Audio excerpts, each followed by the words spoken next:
Welcome to Better Call Claude. I'm your host, Claudio Simpkins, and today's episode we're going to be doing an introduction to intellectual property law.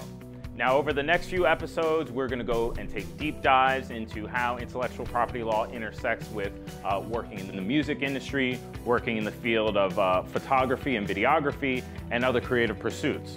But for today, I want to start with an introduction. Exactly what is intellectual property law? What does it encompass? How does it function? What's its purpose? And we'll talk about some of the notable cases that have happened in the last couple of years so we can kind of illustrate these principles in action. But to start with, I want to kind of break down some of the categories of intellectual property law. Now, there's the big three that a lot of folks know about, but then I want to talk about one that folks don't necessarily think about. Of course, the big three are going to include copyright, trademark, and patents. Specifically, patents have to fit three different rules, right?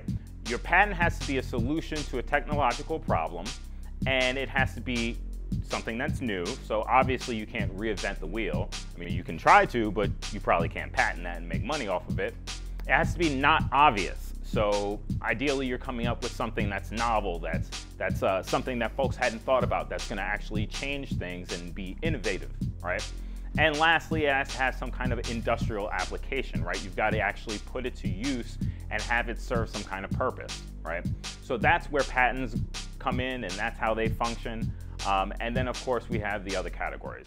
Copyrights are the next categories of intellectual property rights that I would like to talk about. Now, copyrights, they cover something entirely different than patents, whereas patents are going to be inventions. Copyrights cover creative works that you're able to put together. They're works of your intellect, right? They're works of your genius. They're writings or plays or actual paintings. These are the types of things that copyright covers. Now, for a copyright, as soon as you create a work of art, such as one of these things, right, you have an intellectual property right in that creation, right? You have a copyright in that play, that script that you've been like banging away at for years and years and years in your dungeon of a bedroom somewhere. When you finally finish that, you have intellectual property rights in it. But if you ever want to be able to enforce those intellectual property rights, let's say you want to take somebody to court and you want to be able to get some bread off of them because they took your idea, then you need to have registered your copyright with the federal government. Now, one thing to know about copyrights is that it has a unique intersection with social media, right? So let's assume that copyright covers items such as photographs that you're able to take. Now, if you take a photograph, you have your copyright in it, and you decide that you want to throw it on the gram and get some likes and some follows. What you do when you throw it on the gram is you agree to the terms and conditions that Instagram or say Facebook or any other social media application, the terms and conditions that they have you scroll down in the beginning when you open up that, you download it, you sign up for an account, they won't let you hit I agree until you scroll all the way down to like 18,000 words full of text. Those terms and conditions, they have some kind of impact on the intellectual property rights, especially your copyright for any kind of work you might throw on the social media. So, for example, you throw a photograph on Instagram, you've already agreed that Instagram now has a license to use that photo. And they also have a license to give a license to someone else of that photo.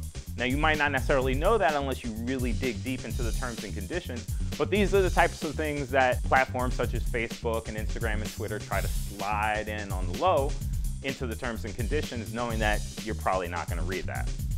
So if you're interested and you care about your intellectual property rights and your copyright, you might want to take a fine-tooth comb and go through those terms and conditions or speak to a lawyer and figure out exactly what the implications of agreeing to that or throwing something up on social media is going to have on your work. Trademarks are another category of intellectual property rights.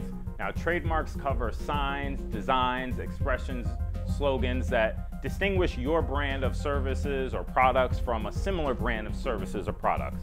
And the way you wind up infringing upon a trademark is by creating something that's confusingly similar, but not just in any old way, but in that same exact class. So obviously, if I were to decide that I was going to design Canon with a K cameras, I would have an issue because I'm competing in the same brand of products and I've got something that's confusingly similar to a registered trademark. And the last intellectual property right I want to mention is the right to publicity. Now, this is one that you don't hear very often, but it really factors in when you talk about people's names, their likenesses, their images, photography, videography. Basically, folks have an intellectual property right in their own name, likeness, and image. so that those things can't be exploited for commercial use. Often you'll see this with, say, a model in a photography shoot. Now that model's face and body and tattoos and name and likeness can't just be used willy-nilly to promote a service or make money for an establishment on the gram. And that's why you have releases when you have these kinds of shoots. Models are often paid and they sign a release, and that release covers their publicity rights. It says basically that the photographer or the corporation or corporate entity that hired the photographer now has a license to use that person's publicity rights, to use their name and likeness and image in commerce, right, to make money off of. So if you're a model and you don't sign a release, or you're not paid, you might have an issue with your rights to publicity if later your name, likeness, and image is used to push something or make some money for somebody else. So now I want to talk about a couple of different cases that illustrate how these concepts work in real life. Now, we just talked about photography and we talked about the right to publicity. Let's talk about Gigi Hadid. Now, Gigi Hadid has a lawsuit that's going on right now. She was sued by a photographer, I believe his name is Peter Cepeda, right? Because he took a photo of her and she's, you know, of her back, and she's rocking an Adidas track jacket. It's got the Adidas logo on it and it says Adidas, right? She took that photo and she threw it up on the gram naturally, got 1 million+ likes, and thought everything was all gravy. However, because she did sign a release and because Peter Cepeda was probably hired by a corporate entity, there's a question of whether she had the right to take that photo and put it on the gram, even though it is a photo of her. But once you sign that release, you give up your right to publicity, and you're usually not able to use those same photographs without the permission of the person, whether it's a photographer or the business executive that hired the photographer, who is now in charge of your publicity rights as far as that one image goes. Another case worth talking about, staying in that same family, in that same realm, is Kendall and Kylie Jenner. Now, we know they were making t-shirts for a little while. They considered themselves little fashionistas, and they would take images of celebrities and either superimpose their faces or just use those images and try and make it chic and make a little bread off of it. So they've received cease and desist letters from Jim Morrison of The Doors, from Tupac's estate, and also from Biggie's estate. Biggie's mother, especially Violetta Wallace, has been very vocal about not only how exploitative this is to use Biggie's likeness and name and image without the estate's permission, but really how offensive it is, because you think Biggie would have been rocking with the Kardashians and the Jenners and all that? I don't know. His mom doesn't seem to think so. Now, if we get into videos and we stay in the realm of photography, we can talk about Rihanna. Now, Rihanna had a video a couple years back for a song called F&M. It wasn't one of her biggest songs or one of her biggest videos, but in that video, she had certain scenes that were slightly reminiscent of photographs that were created by a photographer named David LaChapelle. And this fella said that he thought that was infringement and sued Rihanna in New York courts. And New York courts found that he at least had some sort of a case, because they thought that there were certain elements of her video, different shots in her video, that had the same mood and had the same themes as some of Mr. LaChapelle's photos.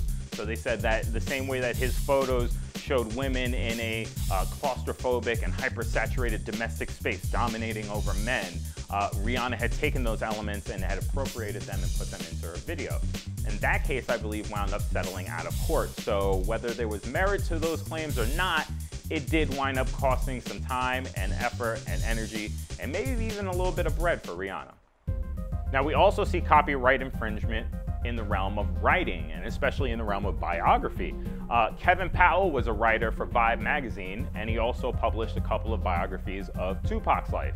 And Kevin Powell then decided that he needed to sue a movie studio because the movie All Eyes on Me, according to Mr. Powell, infringed upon his writings about Tupac. And his evidence was that he had created a character in his biography, a character named Nigel or something like that, right? That was going to be created to tell parts of Tupac's story. And that when the movie All Eyes on Me came out, the movie had a character named Nigel. And my man Kevin Powell said, I created this character. It wasn't even a real person in Tupac's life. It was just a fictional creation that I used to aid me in telling Tupac's biographical story. Now, with a biography, you obviously don't get intellectual property rights in the story of a person's life if you write a biography. But what you will get intellectual property rights in is how you tell that story. So what elements of the person's life you choose to emphasize, what sequence you choose to put that in, and any other creative flair that you throw into it, such as creating a character to, say, be a narrator to the person's tale of their life. Sticking with movies, I know y'all remember this flick, and I know y'all remember this element. The Hangover 2. This might have been the one where they were set in Bangkok, but at one point my man parties so hard that he wakes up and he's got the Mike Tyson tattoo on the side of his face. We all thought it was hilarious, but the guy who originally came up with that tattoo for Mike Tyson, he didn't think it was so funny. In fact, he had a copyright in the design of that tattoo.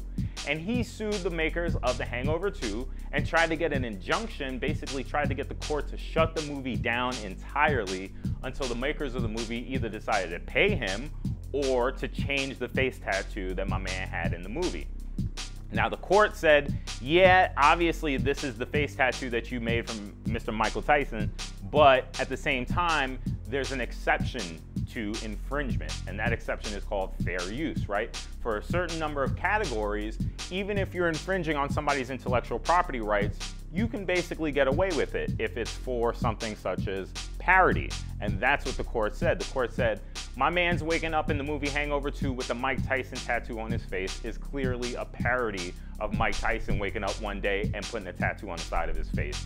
So there's no infringement, and unfortunately the tattoo artist wound up having to kind of put his tail between his legs and keep it moving. Lastly, as a preview, if we talk about music, you obviously have intellectual property rights popping up here too. A big thing these days is music licensing. You have a lot of different entities, corporate entities such as Google or Netflix, even political campaigns that want to license songs and music from various artists. Now, a lot of times these songs might have multiple songwriters. So what happens if, say, a politician is running for president, they want to license a song by Stevie Wonder, but that also has like 18 other songwriters on it. And Stevie's like, yo, I'm good with it. But, one of the other writers on the song says, I don't know, I want a little bit more money. There's always been a debate about whether or not just having the permission of one of the songwriters is enough to okay a license to use a song, or if you need the okay of all the songwriters. And recently a federal court came down, considered the issue, and they said, in a victory, I would think, for a lot of songwriters and creators, that if a corporate entity wants to license the use of a song, they have to get the okay of every single songwriter. And so this is what we call fractional licensing, right? You break the song down into every element of who contributed to it, and all these folks have got to get down on the same side and say, yeah, you can license this song before we move forward with using it. So these are just a couple of different examples of how you end up in the courts when you aren't necessarily careful about your intellectual property. So as you can see, these cases illustrate all the different ways in which intellectual property rights can come up in all kinds of different creative pursuits, right? We see how publicity works, right, for, say, Gigi Hadid wanting to throw a photo on the gram, or, Kylie and Kendall deciding that they want to take the name and likeness of Biggie or Pac or Jim Morrison and throw it on a t-shirt. We see how copyrights pop up in, the writings of somebody like Kevin Powell and how that interacts into a movie such as All Eyes on Me, or my mans who created Mike Tyson's face tattoo and it winds up popping up in The Hangover. And we see how trademarks even can pop up. There are all kinds of cases, even say New York Fashion Week. There's been a lawsuit recently about the use of New York Fashion Week and whether that's a registered trademark that's able to be used by the Council of Fashion Designers of America, who are the folks who run New York City, New York Fashion Week, versus another entity that just happened to have federally trademarked that name. So in the coming weeks, we're going to continue to talk about these topics. I want to really take a deep dive into each independent industry, right? So I know some of our watchers and some of our viewers are deep into music, and y'all are creators, and y'all really want to understand how your intellectual property rights can be protected as you create and put forth into the universe your art, right? And we're also going to talk about how intellectual property right regimes work with those of y'all who work in photography or work with videography as your medium. And even some of y'all who work with actual sculptures and fine art and different things like that. Moving forward, we're gonna keep on digging. So please keep watching, like, share, subscribe. This is Better Call Claude. This is the introduction to our bit of a mini series on intellectual property. I want you guys to keep your eyes peeled because we'll be back soon. We'll take a deeper dive into these topics.